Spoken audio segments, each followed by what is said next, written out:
So I had some mixed emotions that sort of came in waves. The first was, this is good, this is what needs to be happening right now. And then it turned into, I cannot believe that this is real life right now. It's just crazy to think that we need to go to these extreme levels to get a pandemic under control. You know, I never thought that I would see something like this in my lifetime. Situations change. It can go from good to bad in an instant, but that doesn't stop people from being at their best. And that's the case with our next guest here, Alkmini O'Brien, who owns For the Love of Details in Red Bank, New Jersey. Just how am I going to survive? I'm in an industry that thrives on hosting events. I create and craft, yes, but most of my business is planning events, creating for events, which is something that is completely dead stop right now. So it's definitely nerve-wracking. There's no income coming in right now. The reality is that we are not able to host events for the foreseeable future. So people have started to stop planning. They've started booking vendors because we don't know when we're going to be allowed to start hosting events again.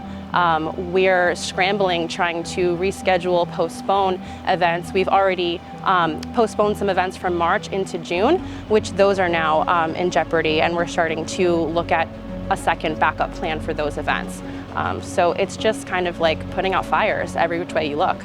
So instead of waiting this out, she came up with a unique idea to give back to the community. So my husband, 2 children, and I are coming up on a couple days shy of a month of being in quarantine.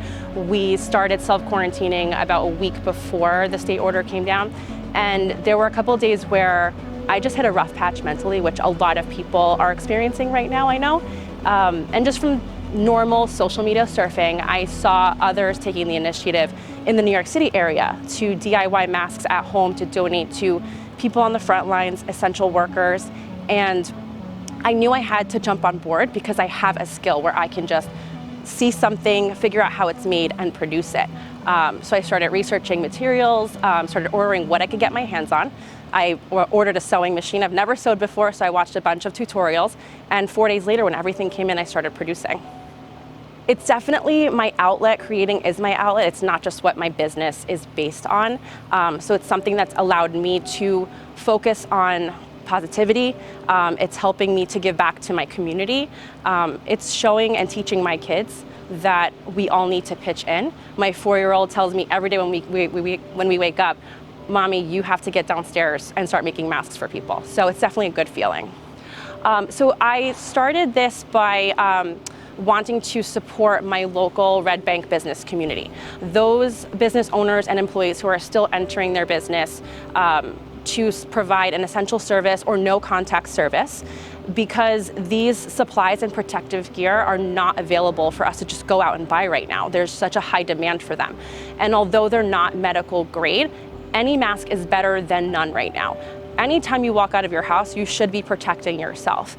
And this is a reality that I just don't think is going to go away for a long time, even when we do start to get back to normal.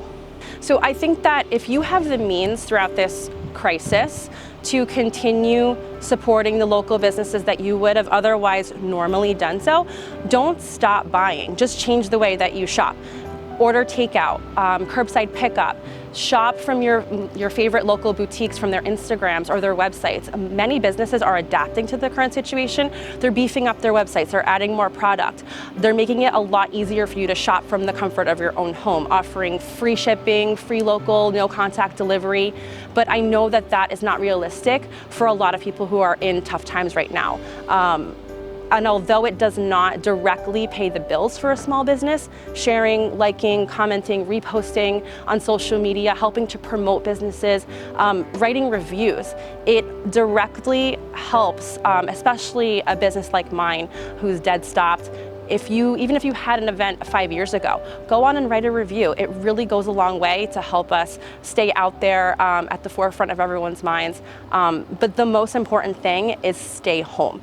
That is the only way that we are going to start to come out from the other side of this, is if everyone just does their part. And that is it for our video, guys. We hope you enjoyed our interview with Alkmini. I'm John Flasco with Red Bank Pulse, and I'll see you in our next video.